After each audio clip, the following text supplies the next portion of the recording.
Chaque jour, ils arrivent par centaines. Lampedusa, Malte. Si les migrants arrivent sur ces îles, c'est parce qu'elles se trouvent juste en face de la Libye, où le contrôle des côtes est désormais inexistant. Selon les chiffres de l'Agence européenne pour la surveillance des frontières, les franchissements illégaux ont triplé entre 2013 et 2014.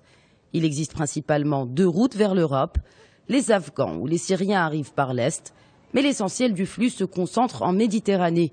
L'Union européenne peine à gérer le phénomène, et pour cause. Ces États ne sont pas assez solidaires sur la méthode à adopter.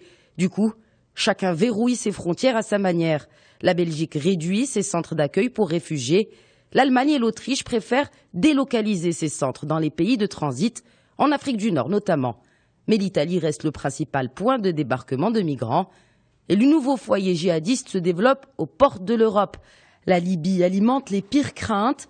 Contrairement à ce qui se fait en Syrie et en Irak, les Occidentaux écartent l'intervention militaire contre Daesh dans le pays. Mais faute de temps, la communauté internationale est appelée à exercer plus de pression sur les parties en conflit pour aboutir à une solution politique entre les rivaux libyens.